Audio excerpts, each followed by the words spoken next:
The Galaxy S26 Ultra might just be the phone that shows us the very best Snapdragon has to offer. Not just the usual performance boost we see every year, but the absolute top-tier version of Qualcomm's new Snapdragon 8 Elite Gen 2, tuned and optimized specifically for Samsung's most premium flagship. Here's the kicker. The standard Snapdragon 8 Elite Gen 2 already runs at 4.61 GHz, which is no slouch. But the one inside the S26 Ultra? It's clocked at 4.74 GHz.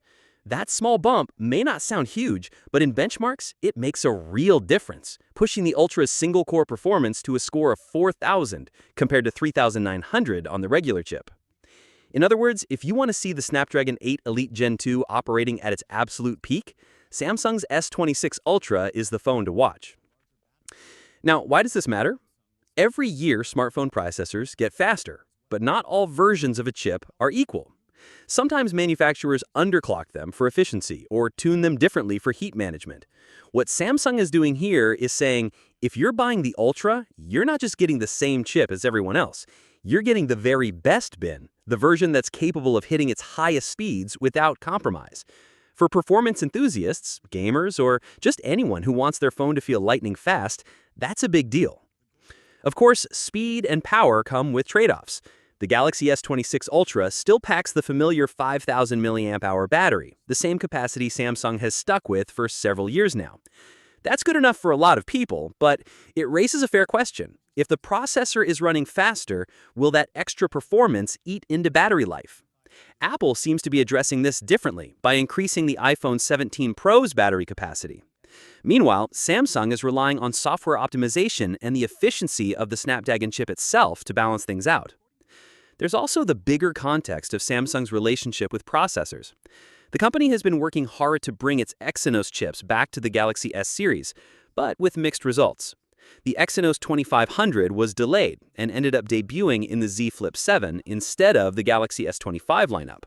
And now, with the S26 series, Samsung was hoping to launch its new 2nm Exynos 2600. But based on reports, it looks like that chip might not be fully ready, which is why the Snapdragon 8 Elite Gen 2 is stepping in again. This tug-of-war between Exynos and Snapdragon is important. Samsung has long wanted to control its hardware from top to bottom, like Apple does with its A-series chips. But year after year, it's Qualcomm that ends up powering the most reliable, most powerful versions of the Galaxy S Ultra. And with the S26 Ultra, Qualcomm isn't just filling the gap, it's delivering the very best version of its chip directly into Samsung's hands. So what does this mean if you're considering the Galaxy S26 Ultra? Well, if raw performance is your top priority, this phone is looking like the one to beat. It's not just another annual upgrade with slightly better numbers. It's Samsung essentially saying, we've got the best Snapdragon, period. You won't find this specific tuning in other phones, at least not yet, and that gives the Ultra a kind of bragging rights.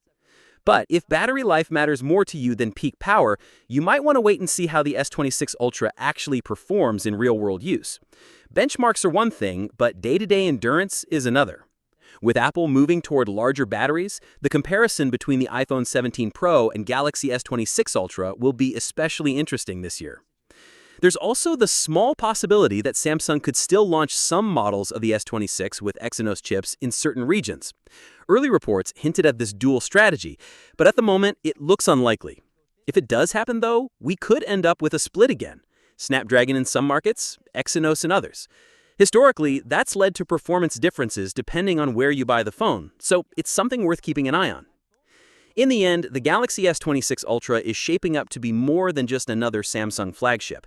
It's becoming the showcase device for Snapdragon's most powerful chip yet, almost like Qualcomm's own reference phone disguised as a Galaxy.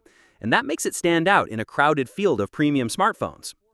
If you've been holding on to an older phone and waiting for something that feels genuinely faster, not just a small incremental upgrade, the S26 Ultra might be the one that delivers that experience. It's not perfect. The battery concerns and the uncertainty around Exynos remain. But if you want to experience Snapdragon at its best, this is where you'll find it. What's your thoughts on this? Let me know in the comments section. See you in the next video. Take care.